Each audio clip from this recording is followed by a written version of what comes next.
భూతాలదేవి బేతాళ మాంత్రికుడు 11వ భాగం. బేతాళ మాంత్రికుడికి బేతాళ గుహలో ఏదో జరుగుతోందని అర్థమై హుటాహుటిన గుహ వద్దకు బయలుదేరాడు. భోషాణం తెరవడానికి ఏమాత్రం వీలు కాక అదెలా తెరవాలో అర్థం కాని విజయశీలుడు భోషాణాన్ని తెరవడానికి తీవ్రంగా ప్రయత్నించసాగాడు. చాలాసేపటికి అంగుళీకం నుండి వెలువడిన కిరణాలు భోషాణ మూతను వదిలిచేశాయి. మూతను తెరవబోతూ ఆగిపోయిన విజయశీలుడు అంగుళీకాన్ని అప్పుడు గమనించాడు. ఆ అంగుళీకం పైన గుండ్రంగా ఉన్న ఒక తెల్లని రత్నం ఉన్నది. ఆ రత్నం తన దిశను మార్చుకున్నప్పుడు మాత్రమే అంగుళీకం నుండి కిరణాలు వెలువడుతున్నాయి. రత్నం దిశను మార్చుకోవాలంటే అది ఒక పక్క నుండి మరో పక్కకు తిరగాలి.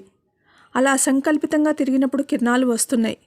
కానీ రత్నాన్ని కావలసిన దిశలో మార్చుకోవచ్చని ఊహించలేని విజయశీలుడు కొద్దిగా విచారించాడు. భోషాణ మూత తెరవబోయే ముందు మహారుద్రుడిని తలుచుకున్నాడు. భోషాణ మూత తెరిచాడు. అందులో నుండి 2 రాక్షస కందిరీగలు బయటకొచ్చాయి. ఎంతో పెద్దగా ఉన్న ఆ కందిరీగలను తన కరవాలంతో ఖండించాడు. కానీ ఇంకొక కందిరీగ తప్పించుకుంది.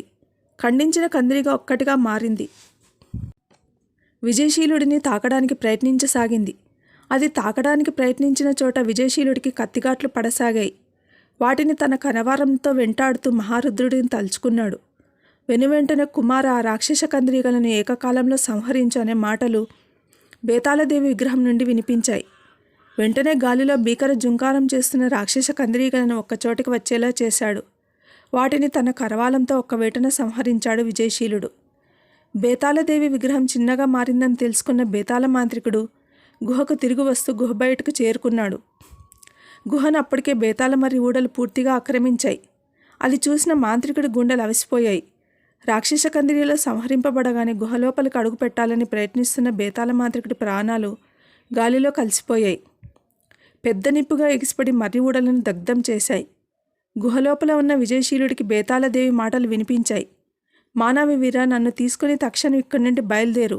ఇక్కడ ఉండటం ఎంతో ప్రమాదం అన్న బేతాళదేవి వాక్కులతో అప్రమత్తమయ్యాడు విజయశీలుడు. అంగుళీయకపు రత్నాన్ని గుహ పైభాగానికి చూపాడు. వెంటనే గుహ పైకప్పు పెద్ద శబ్దం చేస్తూ తొలగిపోయింది. అందులో నుండి విజయశీలుడు పైకి రాగానే గుహ మొత్తం భూమిలోకి కుంగిపోయి అంతకుముందు అక్కడ గుహ ఉండేదనే ఆనవాలు కూడా మిగలకుండా పోయింది.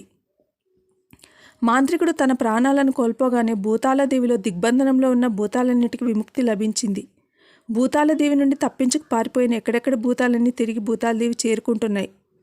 మాంత్రికుడి బారి నుండి తమ భూతాళదేవిని రక్షించిన విజయశీలుడిని వెతుక్కుంటూ కోలాహలంగా బయలుదేరాయి. బేతాళదేవి విగ్రహంతో భూతాళదేవికి బయలుదేరిన విజయశీలుడు భూతాళదేవి సమీపానికి చేరుకున్నాడు. అప్పటికి విజయశీలుడిని దూరం నుండి చూసిన భూతాలన్నీ విజయశీలుడి చుట్టూ చేరి గెంతులు వేయడం ఆరంభించాయి. కొన్ని భూతాలు అతడికి నమస్కరించాయి. కొన్ని భూతాలు చెట్లను పట్టుకుని ఊయలలూగుతూ తుల్లింతలు పడసాగాయి. మరికొన్ని బుల్లి భూతాలు విజయశీలుడి భుజాల మీద ఎక్కి చిందులు వేయసాగాయి. మరికొన్ని భూతాలు గాలిలో నాట్యం చేయనారంభించాయి. మొత్తానికి భూతాలు పట్టరాని ఆనందంలో మునిగిపోయాయి. వాటన్నిటినీ చూసి సంతోషించిన విజయశీలుడు, మీరు భూతాళదేవిని వదిలి మానవుల లోకంలో మెలగడం అంత సముచితం కాదు అనగానే భూతాలన్నీ అంగీకార సూచకంగా తలలాడించాయి.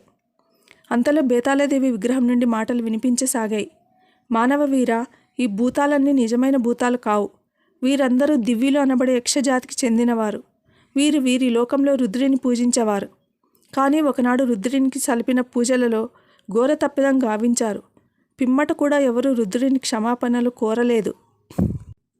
కోపం వచ్చిన రుద్రుడు వీరందరినీ భూతాలుగా మారిపోమ్మని, అంతేకాక భూతాలుగా ఉన్న సమయంలో గతంలో తామెలా ఉండేవారో జ్ఞప్తికి ఉండదని శాపమిచ్చాడు. అది విన్న యక్షులందరూ వెంటనే భూతాలుగా మారిపోయారు.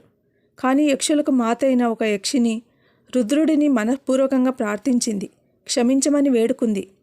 అందుకు కరిగిపోయిన రుద్రుడు అదృశ్య రూపంలో ఉన్న భూతాళదేవిలో ఈ భూతాలన్నీ భయం లేకుండా జీవించవచ్చునని, అంతేకాక ఎవరైనా లోక కళ్యాణం కోసం పాటుపడే మానవుడు యక్షలోకంలో ఉన్న యక్ష సరస్సులోని నీటిని తెచ్చి ఈ భూతాలపై చల్లితే అవన్నీ పూర్వరూపం పొందుతాయని వివరించాడు. అలా వీరందరూ భూతాలుగా మారిపోయి భూతాళదేవిలో ఉండిపోయారు అని చెప్పిన బేతాళదేవికి నమస్కరించాడు. మాత, నేను యక్షలోకానికి వెళ్ళి రావడానికి అనుమతి ప్రసాదించండి అని కోరాడు. విజయంతో తిరిగి వస్తామని అభయవాక్కులు పలికింది బేతాళదేవి. వెంటనే 5 యక్షులను తలుచుకున్నాడు విజయశీలుడు. వెంటనే 5 యక్షులు విజయశీలుడి ఎదుట ప్రత్యక్షమయ్యారు. వారికి నమస్కరించి వారికి జరిగిందంతా వివరించి వారితో పాటు యక్షలోకానికి బయలుదేరాడు విజయశీలుడు. యక్షలోకం చేరుకున్న విజయశీలుడు యక్ష సరస్సు వద్దకు వెళ్ళడానికి యక్షరాజును అనుమతి అడిగాడు. జరిగిందంతా తెలుసుకున్న యక్షరాజు స్వయంగా విజయశీలుడిని యక్ష సరస్సు వద్దకు తీసుకుని వెళ్ళాడు. ఒక పాత్ర నిండా సరస్సు నీటిని నింపి ఇచ్చాడు. అందరి వద్ద సెలవు తీసుకున్నాడు విజయశీలుడు. భూలోకం చేరుకున్నాడు. భూతాలదేవికి వెళ్ళి పాత్రలోని నీటిని అన్ని భూతాల మీద చిలకరించాడు. అన్ని భూతాలు తమ భూతరూపం కోల్పోయి యక్షులుగా మారిపోయారు. అందరూ విజయశీలుడికి జయజయధ్వానాలు పలికారు. భూతాలన్నీ యక్షులుగా మారిపోగానే అదృశ్య రూపంలో ఉన్న భూతాలదేవి తుడిచిపెట్టుకుపోయింది. విజయశీలుడి వద్ద ఉన్న బేతాళదేవి విగ్రహం నుండి మాటలు వినిపించసాగాయి. మానవ వీరా, నేను విగ్రహ రూపం నుండి అదృశ్యమైపోతున్నాను. నీకు ఏ అవసరం కలిగినా జై బేతాళదేవి అని నన్ను తలుచుకుంటే నీ ఎదుట ప్రత్యక్షం అవుతాను. నీ ప్రియమైన బహిప్రాణం వీణాధరి నీకోసం బెంగతో చిక్కి శల్యమై ఉన్నది. ఆమెను పర్ణయమాడి రాజ్యపాలన కొనసాగించని పలికి బేతాళదేవి విగ్రహం మాయమైపోయింది.